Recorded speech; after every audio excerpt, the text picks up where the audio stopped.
Good afternoon sir. Good afternoon बेटा।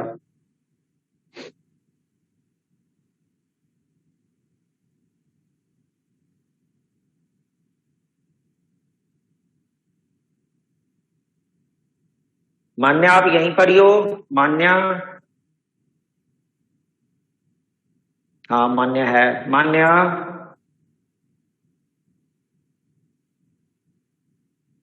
मान्या,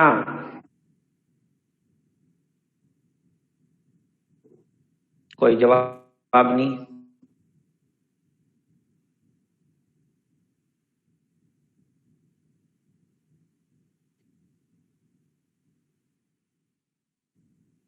yes sir. हाँ मान्या, मान्या बेटा आपने 3B लिख लिया था? Yes sir. मेरे को कब चेक करोगे? सर जब मैंने तो आपका नाम लिखा था परसों भी। Sir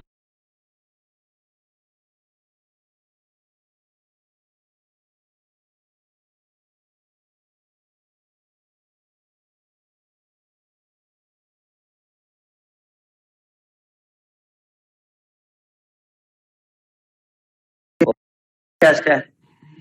okay sir. No sir. कल टेस्ट है 3B का। Okay sir.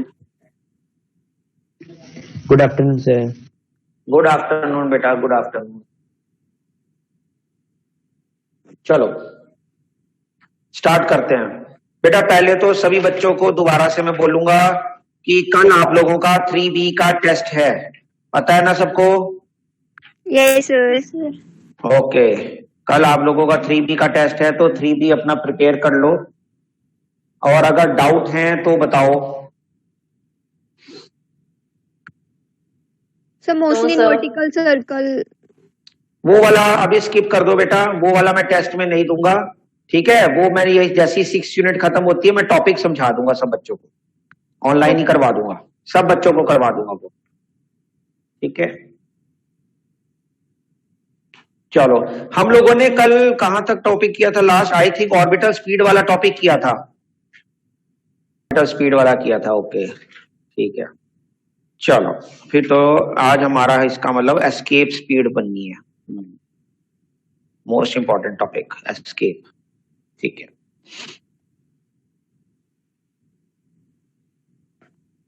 चलो तो नेक्स्ट आज का ये हेडिंग डाल लो सभी बच्चे, एस्केप स्पीड या एस्केप वेलोसिटी भी कह सकते हैं, एस्केप स्पीड या एस्केप वेलोसिटी।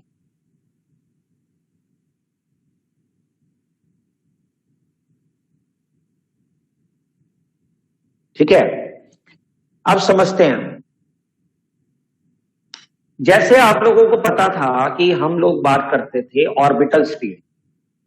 ऑर्बिटल स्पीड कल हम लोगों ने किया, हमने कहा किसी बॉडी के चारों तरफ अगर चक्कर लगाना है तो एक कोई भी सैटेलाइट को या कोई भी स्मॉलर बॉडी को लार्जर बॉडी के अगर ऑर्बिट में चक्कर लगाना है तो उसको एक फोर्स चाहिए, दैट इज सेंट्रीपिटल फोर्स। और वो फोर्स कहां से मिलती है? अरे यार, वो फोर्स कहां से मिलती है? वो फोर्स मिलती है हमेशा ग्रेविटेशनल पुल से, है ना? क्लियर है सब बच्चों को?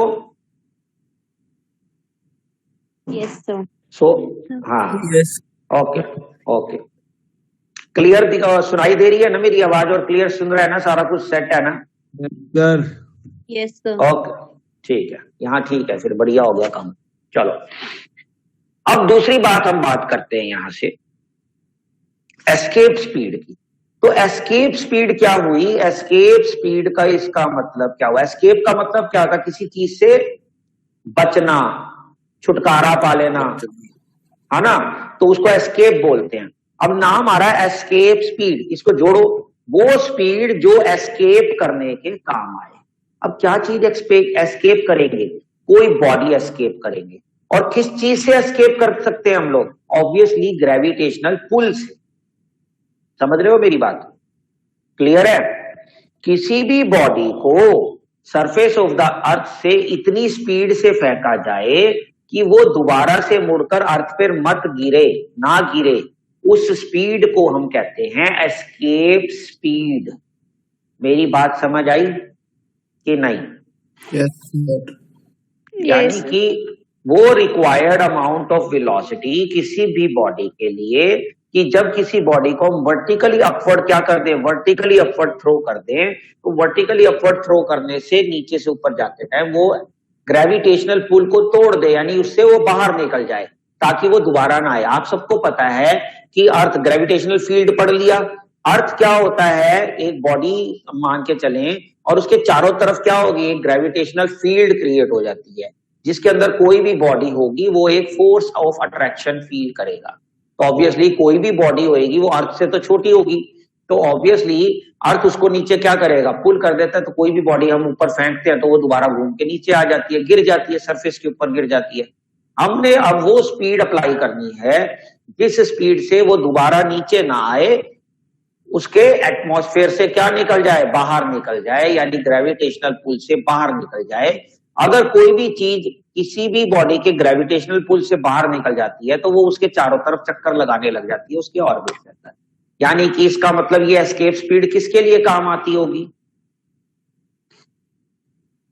सर रॉकेट ऑर्बिटल्स में चक्कर लगाने के लिए। हाँ, रॉकेट्स के लिए या सैटेलाइट छोड़ते हैं या कुछ भी चीजें करते हैं, उन सब चीजों के लिए ये एस्केप की स्पीड जो है वो काम आती है। यानी कि आप किसी भी बॉडी को इतनी स्पीड से फेंकें, थ्रो करें वर्टिकली अपवर्ड कि वो दोबारा ग्रेविटेशनल पुल में ना आए, उस स्पीड को हम क्या कहते हैं, एस्केप स्पीड बोलते हैं। बोलो, क्लियर है सब बच्चों को? Yes, sir. Yes, sir. Okay, लो जी, अब हम नेक्स्ट बात करते हैं, अब इसकी डेरिवेशन की बात शुरू करेंगे। तो सब बच्चे नोटबुक्स खोल लें और डेरिवेशन करनी स्टार्ट करेंगे, ठीक है? मजा आएगा। चलो जी, तो अब हम बात करते हैं, यहां पर हम एक अर्थ ड्रॉ कर लेते हैं जैसे हम अब तक करते आए हैं। ये अर्थ हम लोगों ने बना लिया वही स्फीयर की फॉर्म में।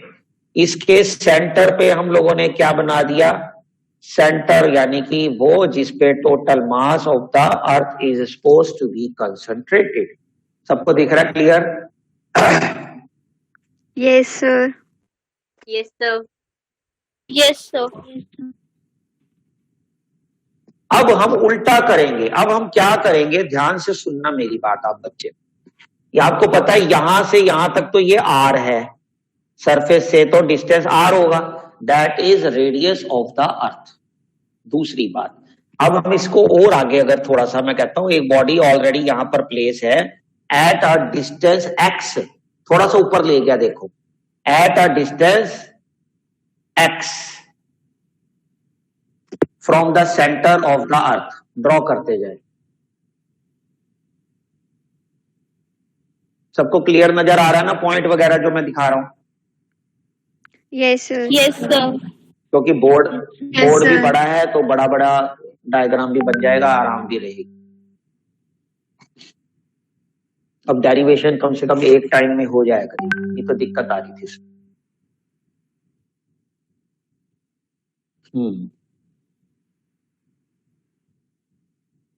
चलो शुरू करते हैं आगे। अब मेरे को कौन बच्चा बताएगा? मैं कहता हूं let a body is placed at a distance, sorry at a point A at a distance x from the centre of the earth of mass m, जिसका मास क्या है, वही स्मॉल m। तो मुझे रूपाली बताएगी, रूपाली Yes, sir. इस पॉइंट ए पॉइंट पर जो बॉडी है प्लेस, जिसका मास स्मॉल m है, उसके ऊपर क्या होगा, एक ग्रेविटेशनल पुल होगा, है ना, ऑफ अट्रैक्शन जिसको कहते हैं। Yes, तो sir. वो ग्रेविटेशनल पुल या अट्रैक्शन जो होगा वो कितना होगा?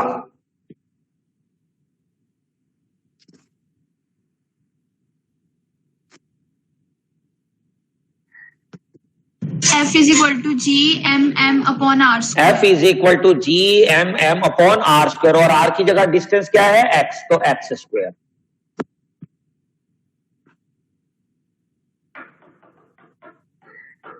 Yes, sir.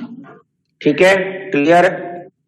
ओके, अब फिर हम बात करते हैं कि अब यहां पर फोर्स लगनी स्टार्ट हो गई, तो इससे स्मॉल डिस्प्लेसमेंट बी पॉइंट पर यानी dx डिस्प्लेसमेंट पर के लिए, यानी कि मुझे इस ग्रेविटेशनल पुल के अगेंस्ट एक वर्क डन करना पड़ेगा ताकि मैं उसको ऊपर निकाल दूं। समझ रहे हो मेरी बात? Yes sir. तो पहले तो वो स्मॉल, तो हमने क्या कहा, जैसे याद है पोटेंशियल एनर्जी निकाला था, इंफिनिटी से लेकर आ रहे थे, तो हमने एक पॉइंट बीच में लेट किया, उस पे ग्रेविटेशनल पुल देखा और उसको आगे तक लेकर आए, पहले स्मॉल डिस्प्लेसमेंट करके। ठीक है, यहां उल्टा कर रहे हैं, इस बार इंफिनिटी तक लेकर जाना, उल्टा बिल्कुल ऑपोजिट है। पहले इंफिनिटी से पास लेकर आ रहे थे, अब ये ए पॉइंट से इंफिनिटी तक लेकर आना है, फेंकना, उल्टा फेंक रहे हैं हम उसको। बात समझ रहे हो? तो हमने कहा ए पॉइंट पर जो ग्रेविटेशनल पुल है वो gmm/x² होगा। अगर स्मॉल डिस्प्लेसमेंट करेंगे तो इसके अगेंस्ट हमें क्या करना पड़ेगा, work done, that small work done. विश्वा यस सर। हाँ जी, वो स्मॉल वर्क डन क्या होगा?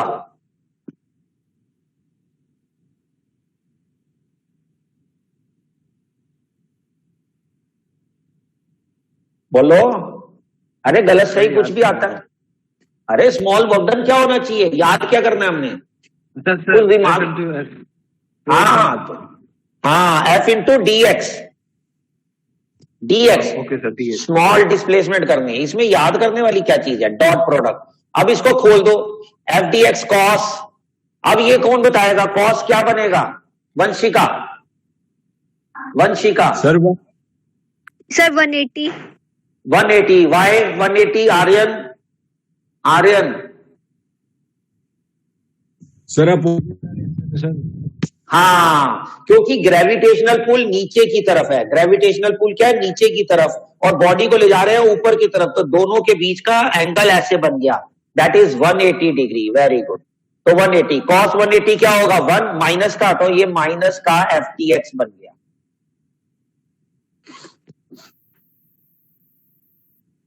ओके,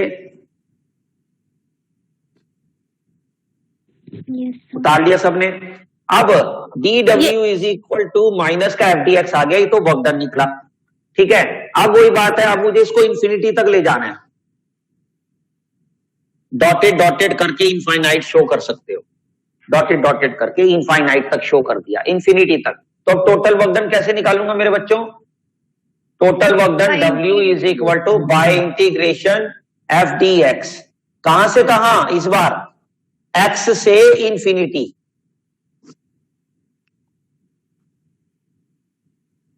बोलो, क्लियर है? Yes sir. यस और मैं इस x को r ले रहा हूं, यानी फेंकेंगे तो सरफेस से ना किसी भी बॉडी को, तो मैंने वो x की जगह क्या पुट कर रहा हूं, r। तो r से इंफिनिटी तक फेंक रहे हैं, सरफेस ऑफ द अर्थ से इंफिनिटी तक, तो x की वैल्यू r लिख सकते हैं, या डायरेक्ट आप r से इंफिनिटी लिख सकते हैं, r टू इंफिनिटी। अब क्या होगा, f का फॉर्मूला क्या है, gmm/x² dx, और ये क्या बन गया, r से इंफिनिटी। अब आपको पता ही है, स्नेहा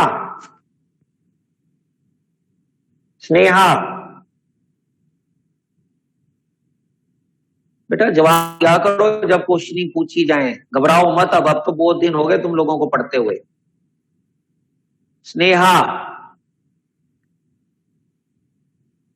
गलत बात है जो आप लोग रिप्लाई नहीं करते। ओके, गवाक्षी सर मुझे नहीं देना सर, मुझे इंटीग्रेशन नहीं आती सर। सर हर बार आप मुझसे क्यों पूछते हैं इंटीग्रेशन वाला, सर मुझे वही नहीं आती।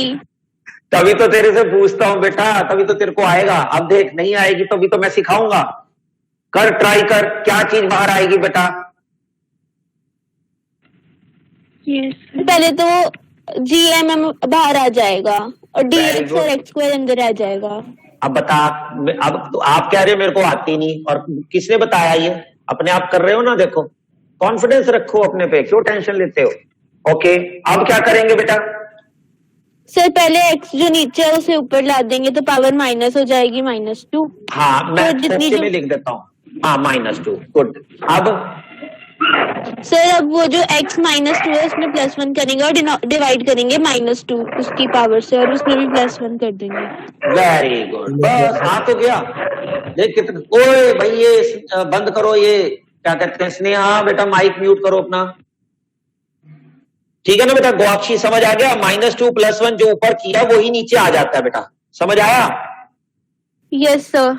बस आता तो है, फिर घबराती क्यों है? घबराया है ना अगर, तभी तो तेरे से पूछता हूं बेटा, ताकि पक्का हो जाए। माइनस का 1/x बन गया ना बेटा, माइनस का बनेगा ना 1/x, तो माइनस माइनस मैंने क्या कर दिया, माइनस माइनस क्या हो जाएगा बाहर आके प्लस। ठीक है, और एक मैं गलती कर गया यहां, देखो क्या, ऐसे इसको लिखने का पैटर्न ये बन जाएगा r से लेकर इंफिनिटी तक। बोलो क्लियर है सब बच्चों को? Yes, yes sir. सर। ये समझ आया ना? ये -1 बन जाता था, माइनस का 1/x, तो एक माइनस बाहर था, एक माइनस बाहर था, हमने ध्यान नहीं दिया, एक माइनस बाहर था, तो माइनस माइनस क्या बन जाएगा, वो प्लस बन जाएगा। बोलो क्लियर है?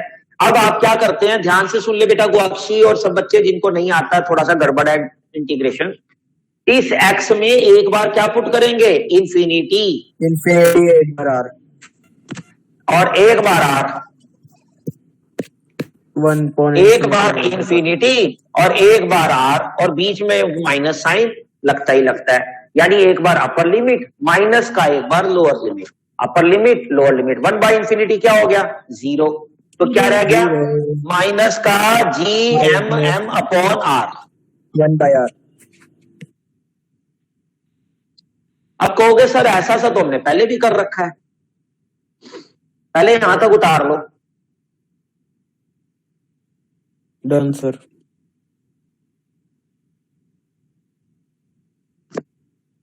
देखो बिल्कुल वैसे ही कर रखा है ना जैसे हमने पहले पोटेंशियल एनर्जी किया था, थोड़ा सा पैटर्न अलग है।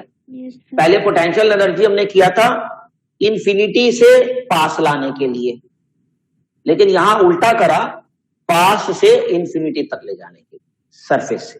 तो आंसर लेकिन सेम आया, that is potential energy minus का GMM अपॉन r। बट हम निकाल क्या रहे हैं, वेलोसिटी निकाला, यहां पर क्या, पोटेंशियल एनर्जी।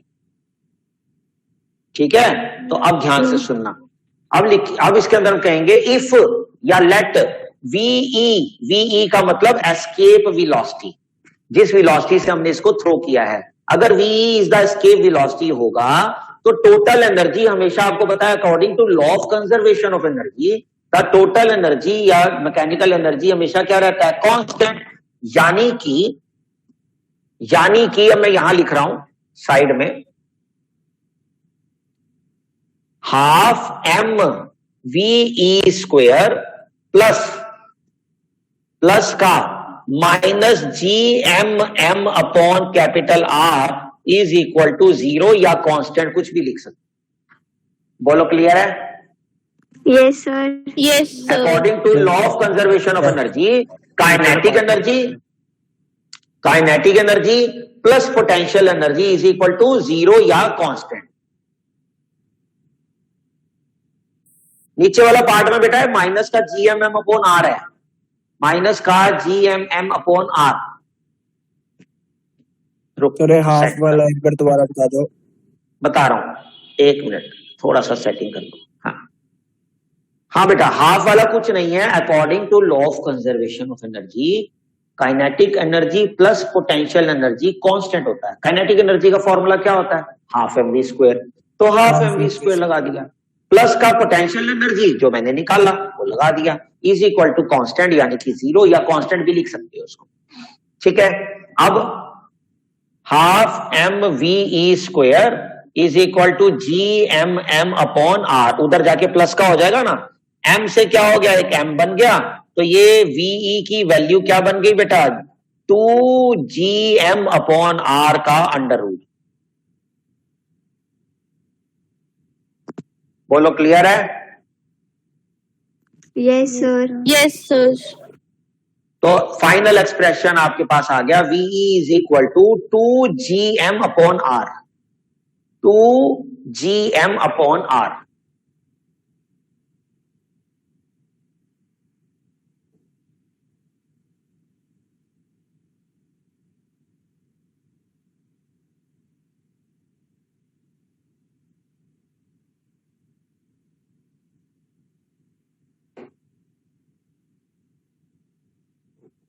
बोलो क्लियर है? Yes, sir. सर आपने जो सर आपने इंटीग्रेशन जो किया था सर 1/x² एंड dx का सर। हाँ हाँ सर वो थोड़ा आगे का बताना सर। इंटीग्रेशन नहीं आती सर उसमें जो आपने पावर्स में लिया था ना सर आपने, सर ऊपर पावर में वन ऐड हो जाएगा और नीचे भी पावर नीचे आ जाएगा सर डिनोमिनेटर। हाँ हाँ हाँ बिल्कुल ऐसे बन जाएगा। देख x की -2 + 1 x और माइनस का 2 + 1, तो ये क्या बन जाएगा, x की पावर -1 बाय -1, तो ये माइनस का 1 बाय x ही तो बनेगा मेरे बच्चे। ओके सर ठीक है, चलो तो करा था। बोलो समझ आ गया सबको? सर हाँ जी, वहाँ लिमिट में x नहीं आना चाहिए। लिमिट में बेटा आपकी मैंने जगह। अभी तो आपको बताया, x की वैल्यू मैंने r रख दी, सरफेस से ले लिया, x is equal to R to infinity ले लिया। बढ़ जाएगा फिर, अगर क्या हम बेटा? एक पॉइंट से वर्क डन भी तो बढ़ जाएगा फिर। हाँ तो वो वर्कडन बढ़ गया, तो हमने लिमिट लगा तो दी वर्कडन की, लिमिट में ही तो करा, वो R ही तो लगाई वैल्यू, हमने कौन सी x लगाई है, तभी तो हमने R लगाई, वही तो वर्कडन निकाला सरफेस से। ठीक है,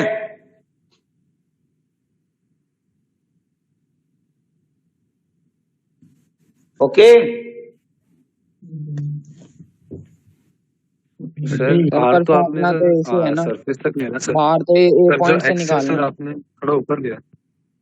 हाँ बेटा वो तो x इसलिए ऊपर लिया था, हम सरफेस से भी स्टार्ट कर सकते थे, उसमें कोई चक्कर थोड़ा है, पर वो डायरेक्टली हम R कभी नहीं लेते ना, इसीलिए हम लोगों ने कुछ सरफेस से थोड़ा ऊपर स्टार्ट कर दिया।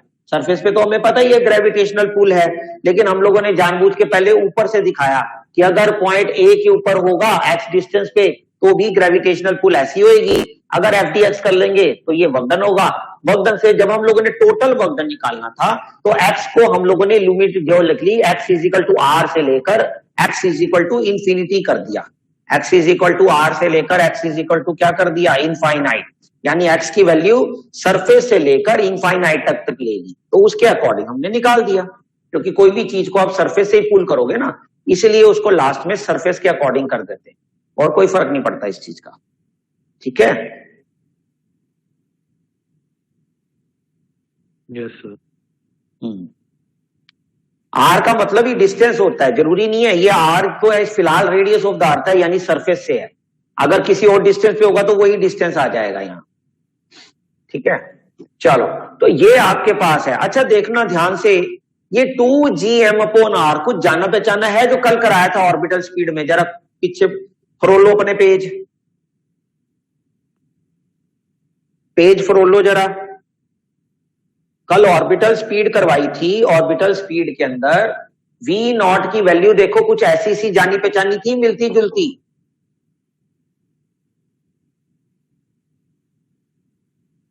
Yes, sir.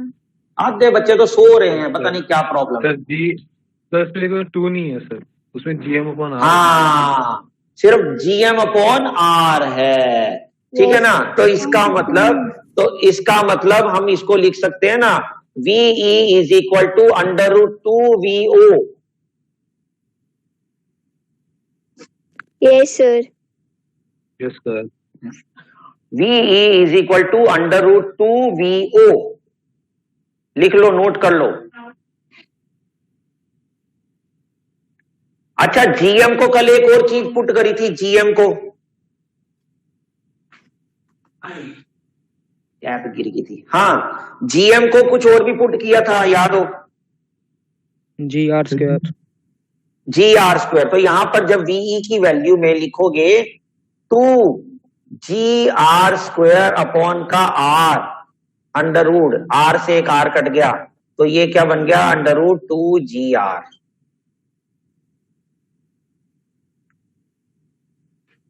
तो एक्सेलरेशन ड्यू टू ग्रेविटी की फॉर्म में ये फॉर्मूला भी बन जाता है, नोट कर लेंगे सभी बच्चे।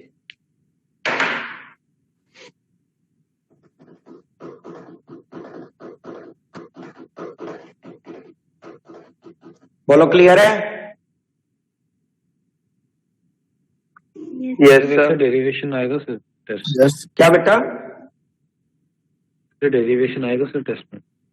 बहुत इंपॉर्टेंट है बेटा, बहुत ज्यादा। एस्केप स्पीड वाला सबसे इंपॉर्टेंट क्वेश्चंस में से गिना जाता है। Variation of depth, variation of height और एस्केप स्पीड सबसे इंपॉर्टेंट टॉपिक है।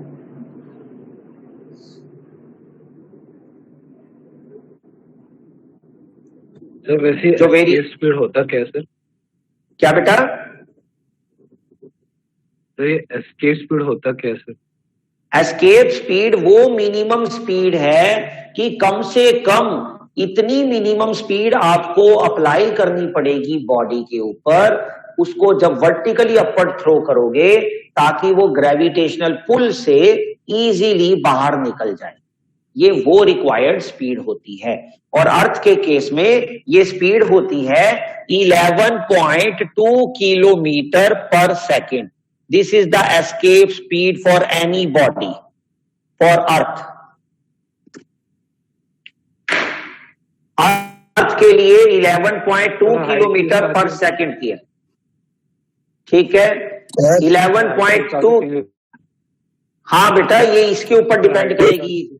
नहीं, हाइट के हिसाब से कुछ नहीं है इसमें। ये देखो, G और M और R इन तीन चीजों पे डिपेंड कर रही है। R के ऊपर इनवर्सली होती है, बस वो हाइट के हिसाब से तो फर्क पड़ता ही है, पर R इसके अंदर रेडियस ऑफ द अर्थ ही आएगा। यानी कि आपने मास ऑफ द प्लैनेट लगाना है, रेडियस ऑफ द प्लैनेट लगाना है एंड ग्रेविटेशनल कांस्टेंट यूज करना है, तो आप किसी भी प्लैनेट की क्या निकाल सकते हो, एस्केप स्पीड निकाल सकते हो। जैसे कि सन की escape speed 611 kilometre per second है, ये सन के लिए है।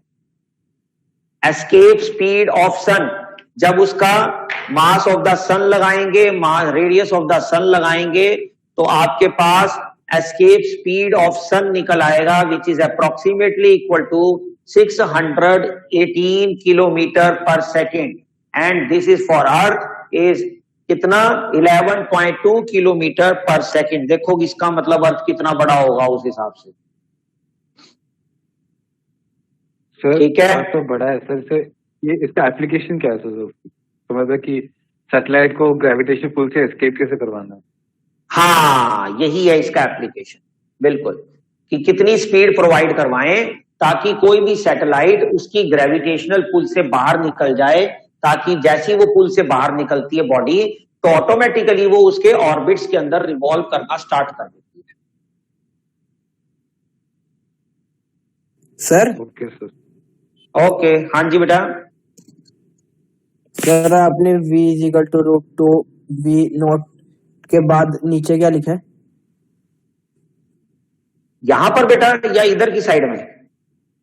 इधर सर, इधर जहां मैं दिखा रहा हूं, ये है VE = 2GR²। GM की वैल्यू डाल दी ना बेटा, GM की वैल्यू क्या होती है, GR²। तो GR² GM की वैल्यू डाल दी, नीचे एक R था ही, R से एक R क्या हो गया, कैंसल, तो ये बन गया √2G∩R। ठीक है? ओके। ओके बेटा, बोलो सबको क्लियर हो गई ये बातें?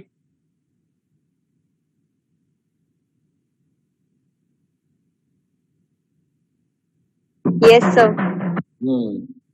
ठीक है। अगर आप इसको मास की फॉर्म में चेंज करो, अगर आप इसको किसकी फॉर्म में चेंज करो, मास की फॉर्म में, यानी कि अगर आप इसको m को आप डेंसिटी की और वॉल्यूम की फॉर्म में ले आओ, तो आप पे एक और चीज निकल आती है, वैसे बताने के लिए है। वैसे तो आपके स्कूल के हिसाब से जो सिलेबस के अकॉर्डिंग तो ये आपके पास फाइनल आंसर आ गया। अब मैं आपको एक थोड़ा सा बता रहा हूं अलग से एक चीज नॉलेज के लिए। ये समझ आ गया? रब कर दूं ना?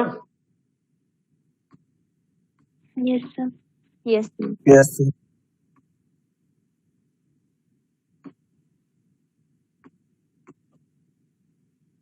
मास का फॉर्मूला क्या होता है? मास अगर लगाएं तो kg.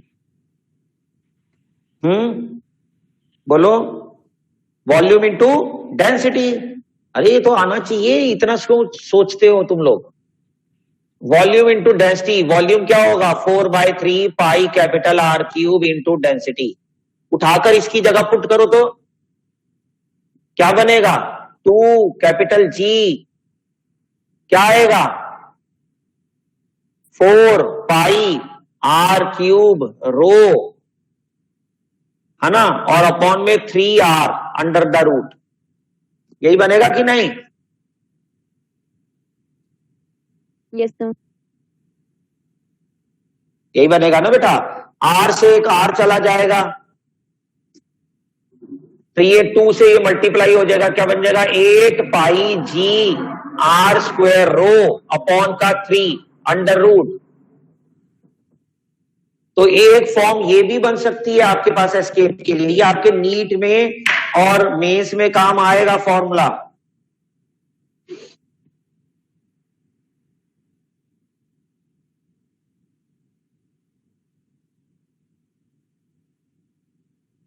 है ना? इसका मतलब यहां से क्या क्या बेटा? सर क्लास एंड हो गई थी, स्टार्टिंग से बता दो। स्टार्टिंग से बेटा कुछ नहीं करा मैंने। जो मास है ना, मास, यहां पर जो मास m है इसकी वैल्यू मैंने लगा दी वॉल्यूम इंटू डेंसिटी करके। वॉल्यूम क्या होता है? स्फीयर का 4/3 pi r cube into density. V के अंदर यहां पर उठा के m की जगह पुट कर दिया। ये सारा पुट करके देखो ये 8 पाई बन जाएगा और ये एक r से एक r कट गया तो ये बन जाएगा। ध्यान से देखो, चाहे ये वाला फॉर्मूला उठा लो चाहे ये वाला फॉर्मूला उठा लो, क्या वो मास ऑफ द बॉडी के ऊपर एस्केप स्पीड डिपेंड कर रही है? नो सर नहीं कर रही। इसका मतलब मास ऑफ द बॉडी के ऊपर एस्केप स्पीड डिपेंड नहीं करती। वो किस पर डिपेंड करती है? या तो मास ऑफ द प्लैनेट पे, या रेडियस ऑफ द प्लैनेट पे, या डेंसिटी के ऊपर। Okay okay. जिसकी डेंसिटी हाई होगी उसकी स्पीड भी क्या होगी? एस्केप स्पीड भी उसके लिए क्या चाहिए? रिक्वायर्ड एस्केप स्पीड भी ज्यादा होगी। ओके, मेरी बात समझ आ गई? यस हेडिंग क्या है सर? इसका बेटा वही चल रहा है, एस्केप स्पीड ही है बेटा, कोई नई हेडिंग नहीं है। ये तो अलग से मैंने वैसे करवाया कि इसको आप इस फॉर्म, हाँ ड्राइव नहीं किया मैंने, इसी को उठाकर इस फॉर्म में बना दिया कि एक फॉर्मूला ये भी बन सकता है। आपके नीट या मेंस में कई बार अलग अलग तरीके से फॉर्मूले या अलग अलग चीजें गिवन होती है, तो आपको पता होना चाहिए ये फॉर्मूला भी इसका बनता है। वो मैंने आपको चीज करवाई। ओके सर हाँ जी सर इसका मतलब डेंसिटी और एस्केप स्पीड डायरेक्टली प्रोपोर्शनल होगी। हाँ बिल्कुल डायरेक्टली है, स्क्वायर रूट में, लेकिन ऐसे लिख सकते हो आप, VE is directly proportional to square root of density।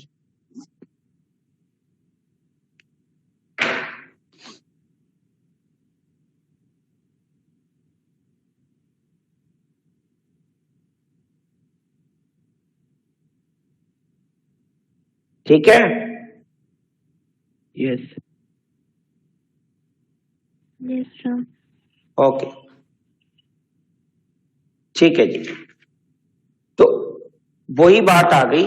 इसका मतलब कोई भी बॉडी जिसकी एस्केप स्पीड कम होगी, मान लो अर्थ की ही हम एग्जांपल लें कि अर्थ की एस्केप स्पीड 11.2 किलोमीटर पर सेकंड है। अगर कोई बॉडी की हम बात करें या कोई भी चीज की ऐसी जिसकी एस्केप स्पीड इतनी नहीं हो सकती, वो इतनी अटेन नहीं कर पाएंगे या हम उसको प्रोवाइड नहीं करवा पाएंगे, कहने का मतलब, तो वो चीज कभी भी उसके ग्रेविटेशनल पुल से बाहर नहीं निकल सकती, वो अंदर ही रहेगी। ठीक है, चलो अब आता है आपके पास एस्केप स्पीड और क्या क्या मैंने ऑर्बिटल स्पीड करवा दी, एस्केप स्पीड करवा दी है ना। ओके, अब हम बात करेंगे बेटा, आज हम बात करेंगे कैपलर्स लॉ। कैपलर्स लॉ जो आप लोगों ने बताया था ना, शुरू में कह रहे थे सर कैपलर लॉ शुरू में आ गया, आप क्या करा रहे हो, याद आया? हाँ, तो अब हम कैपलर्स लॉ पढ़ेंगे क्योंकि हमारा मेन फंडा चैप्टर का खत्म हो गया। अब बस कैपलर लॉ वाला हिस्सा रह गया हमारा, बस बाकी ये चैप्टर खत्म हो गया ऑलमोस्ट। ठीक है, चलो जी, Kepler's law, Kepler's law of planetary motion. Kepler law of planetary motion क्या कहता है? कैपलर ने 3 लॉ दिए हम लोगों को, first, second and third, obviously. ठीक है, 3 है तो फर्स्ट, सेकंड, थर्ड ही होगा।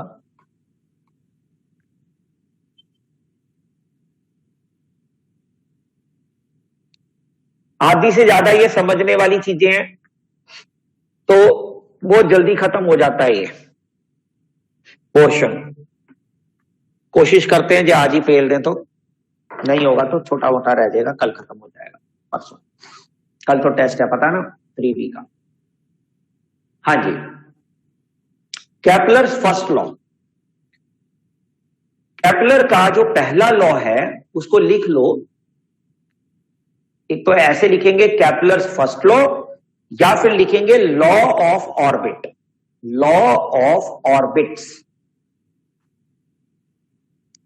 कैपलर फर्स्ट लॉ या फिर लॉ ऑफ ऑर्बिट्स। क्या कहता है? इसने ये कहा कि हर प्लैनेट सन के चारों तरफ जो रिवॉल्व करता है वो इलिप्टिकल पाथ में रिवॉल्व करता है। वो कहता है जितने भी प्लैनेट रिवॉल्व करते हैं सन के चारों तरफ, वो इलिप्टिकल पाथ में रिवॉल्व करते हैं, और सन जो है उस इलिप्टिकल पाथ के किसी एक फोकस के ऊपर सिचुएटेड होता है, situated at one foci of the path, foci कहते हैं। ठीक है जी, क्लियर है? क्या कहा? यानी according to this law each planet revolves around the sun in an elliptical orbit. Basically तो यही चीज है। और अगर इलिप्टिकल बोल रहे हैं तो वो कहता है सन जो है वो सिचुएटेड होता है कहीं एक जगह पर। ऑब्वियसली यार, एक ही जगह पर होगा ना, 2 फोकस है तो 2 जगह पर थोड़ा ना होगा। इलिप्टिकल पाथ के 2 फोकस होते हैं, किधर एक इधर, तो किसी एक जगह पर हमेशा मौजूद होगा, और इसके चारों तरफ जो भी है प्लेनेट वो चक्कर काटते हैं। ओके, अलग अलग ऑर्बिट्स में, ये तो मैंने एक ही में दिखा दिया, अलग अलग ऑर्बिट्स में वो चक्कर काटते हैं, लेकिन जो सन सिचुएटेड होता है वो किसी एक फोकस पर होता है। बोलो, क्लियर है? नहीं सर, कनेक्शन लूज हो गया था, फिर दोबारा रिपीट कर दो। अरे ये तुम्हारे +1 के साथ ही बड़ी दिक्कत है यार, +2 वालों को तो एन मक्खन की तरह चलती है क्लास, इतनी बढ़िया। सर इस टाइम बहुत क्लासेस होती है ना। वही तो, अभी घंटा पहले की तो बात है, 1:30 से 2:30 की होती है उनकी। चलो दोबारा समझा देता हूं बेटा, ध्यान से सुनो। मैंने कहा कि जो फर्स्ट लॉ जो है कैपलर का, वो ये कहता है कि जो सन है उसके चारों तरफ कोई भी प्लैनेट जो चक्कर काट रहा है around the revolve around the sun, वो हमेशा इलिप्टिकल पाथ में रिवॉल्व करते हैं, लाइक दिस इलिप्टिकल पाथ। और जो सन होता है वो किसी एक फोकस पर ही सिचुएटेड होता है। ऑब्वियसली एक ही पे होगा, एक टाइम पर तो एक ही पे होगा, या यहां या यहां। बोलो, क्लियर है? Yes sir. ओके, तो सिंपल सा था, पहला लॉ आपका कंप्लीट हो जाता है। अब बात करते हैं हम सेकंड लॉ की।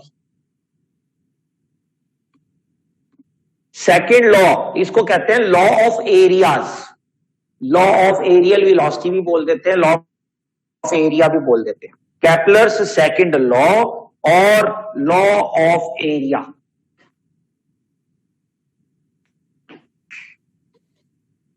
शुरू करें? देखो क्या है, लॉ ऑफ एरिया भी बोलते हैं। हाँ जी, जैसे फर्स्ट लॉ को लॉ ऑफ ऑर्बिट्स बोलते हैं, वैसे इसको लॉ ऑफ एरियाज भी बोलते हैं। ठीक है, फर्स्ट लॉ, कैपलर सेकंड लॉ या फिर लॉ ऑफ एरियाज। अच्छा, अब इसको लॉ ऑफ एरिया को समझाने से पहले तुम लोगों को एक चीज याद रखनी जरूरी है।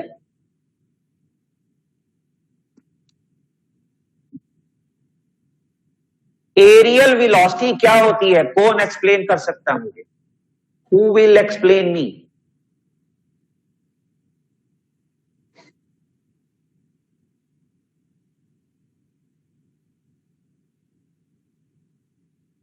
बस शांति। कहानी खत्म। No sir. फिर Sir, the area swept by position vector per unit time. वाह दिवजोत, वेरी गुड। ये कहां से देख के बोला बेटा, या अपने आप बताया? सच्ची सच्ची बताइयो। सर आपने कराया तो था चैप्टर में पिछले। Very good, very good, very good. भाई area swept by the position vector per unit time, very good बेटा। Area swept by the vector, sorry position vector per unit time. कहने का मतलब जैसे हम लोग सिंपल वेलोसिटी बोलते हैं कि position vector per unit time, या कोई भी पोजीशन पर यूनिट टाइम, डिस्प्लेसमेंट पर यूनिट टाइम, ऐसे ही जो कोई पोजीशन वेक्टर जितना एरिया स्वेप्ट करता है, स्वेप्ट मतलब समझते हो, कवर्ड करना, एरिया कवर्ड अपनी भाषा में समझे तो एरिया कवर करना, स्वीप आउट करना, यानी कि जैसे ये चीज है तो ये कैसे एरिया स्वीप आउट कर रहा है, ये ऐसे एरिया स्वीप आउट कर रहा है, ऐसे ये एरिया स्वीप आउट करना। तो ये एरिया स्वीप आउट करना पर यूनिट टाइम, उसको हम क्या कहते हैं? Areal vector, sorry areal velocity बोलते हैं। तो अब मैं आपको केपलर सेकंड लॉ समझा सकता हूं इजीली। केपलर सेकंड लॉ ये कहता है, केपलर सेकंड लॉ क्या कहता है? The areal velocity of each planet, क्योंकि प्लैनेटरी मोशन दिए थे ना इसने, केपलर्स ने प्लैनेटरी मोशन दिए थे, तो अब उसने क्या कहा? कहता है the areal velocity of each planet remains constant. अब आप इसका मतलब समझते हो? वो ये कहता है कि जितने भी प्लैनेट आपके पास, कहता जी सन के चारों तरफ चक्कर काट रहे हैं, each planet has constant areal velocity. Constant areal velocity कह रहे हैं, सेम नहीं। कई बच्चे इसको गलत समझते हैं। सेम नहीं कह रहा हूं, सेम नहीं कह रहा हूं कि सभी प्लैनेट्स के एरियल वेलोसिटी सेम नहीं है, बट सभी प्लैनेट्स का एरियल वेलोसिटी कांस्टेंट है। कांस्टेंट समझ रहे हो? यानी कि अगर अर्थ रिवॉल्व कर रहा है तो अर्थ का अपना एक कांस्टेंट क्या बनेगा? एरियल वेलोसिटी होगा, ठीक है। और अगर हम सन की बात, सॉरी किसी और प्लैनेट की, जुपिटर की बात करेंगे तो उसका अपना एरियल वेलोसिटी क्या रहेगा? कांस्टेंट रहेगा। सेम नहीं है कि अर्थ की एरियल वेलोसिटी और जुपिटर की एरियल वेलोसिटी सेम है, नहीं, गलत। एरियल वेलोसिटी अपनी अपनी जो भी उनकी होती है वो हमेशा ही कांस्टेंट रहती है, चेंज नहीं होती। कहने का मतलब ये है। बोलो समझ आई बात? Yes sir. अब इसको हम प्रूफ करेंगे। अब इसका प्रूफ है आपके सिलेबस में, वो प्रूफ करेंगे हम लोग, ठीक है ना? Deduction of Kepler's second law, heading डाल लेंगे सभी बच्चे, deduction of Kepler's second law from the knowledge of angular momentum, from the knowledge of angular momentum. क्या कहा? Proof of second Kepler's second law from the knowledge of angular momentum, यानी हम angular momentum की knowledge से, जो भी हमें उसके बारे में पता है, उससे हम प्रूव करके दिखाएंगे कि हाँ एरियल वेलोसिटी सभी प्लैनेट्स के लिए हमेशा कांस्टेंट होती है। Got it? हेडिंग बोलना एक बार। प्रूफ ऑफ केपलर्स सेकंड, या deduction, deduction of Kepler's second law, deduction of Kepler's second law from the knowledge of angular momentum.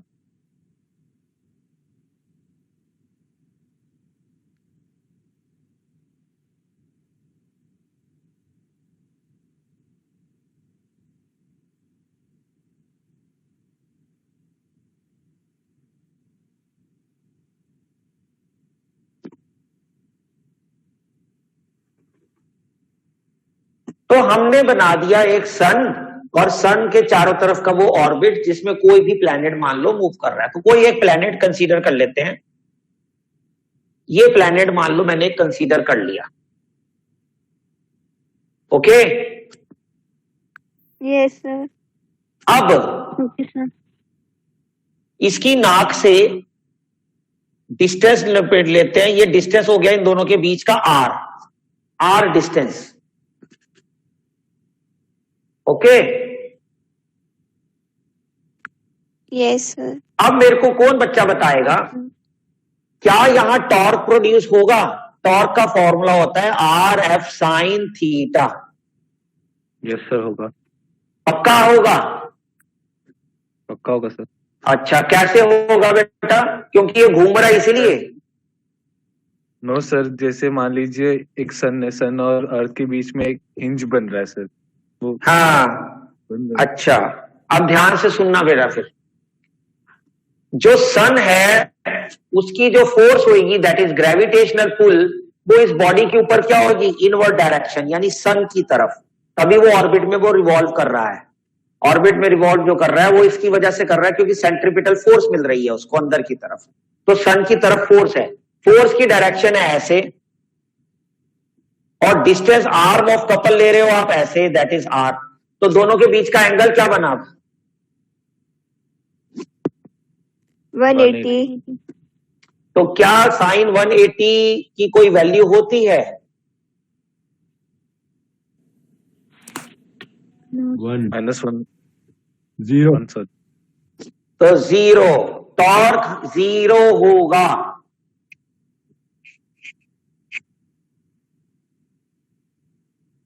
Okay, okay sir. मैंने आप लोगों को याद होगा जब टॉर्क वाला चैप्टर भी समझाया था तब भी मैंने कहा था कि कोई भी बॉडी जरूरी नहीं है कि रिवॉल्व कर रही है अगर किसी एक्सिस पे या किसी भी चीज में, तो उस पे हमेशा जरूरी नहीं है टॉर्क डेवलप हो। टॉर्क के लिए कंडीशंस होती हैं, एंगल का कंडीशन होती है, फोर्सेस की जो होती है वो कपलिंग होनी चाहिए। वो कपलिंग कैसे होगी? पैरेलल होनी चाहिए, ऑपोजिट भी होनी चाहिए, पैरेलल भी होनी चाहिए, तब वो कपलिंग प्रोड्यूस होती है। तो कई चीजें होती हैं। तो यहां पर फिलहाल जो है वो आपका टॉर्क प्रोड्यूस नहीं हो रहा। हम इसी चीज को आगे लेकर चलेंगे। अगर आपने ये फॉर्मूला, हाँ जी बेटा, सर ये आर वाला सर, ये वाला फोर्स कौन सा था सर, आपने जो नीचे की तरफ लिया है?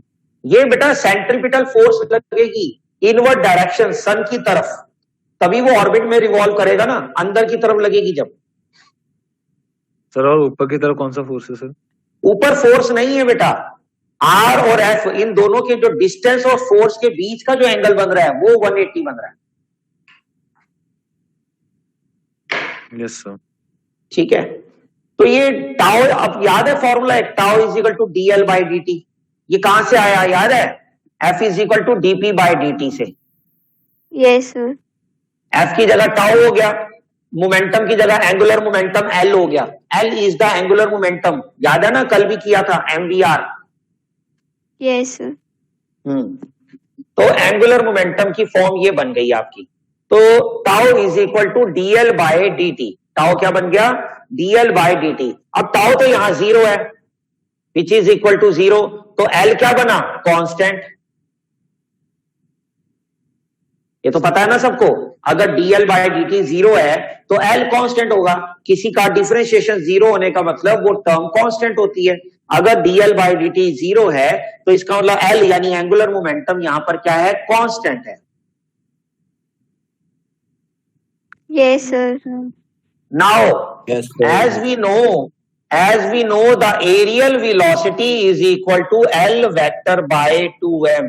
अगर L कांस्टेंट तो एरियल वेलोसिटी भी कांस्टेंट होगा, क्योंकि मास ऑफ द प्लैनेट चेंज नहीं होगा, विल नॉट चेंज, है ना। ऐसा थोड़ा ना घूमते घूमते मास ऑफ द प्लैनेट चेंज हो गया, तो मास ऑफ द प्लैनेट तो वही रहेगा।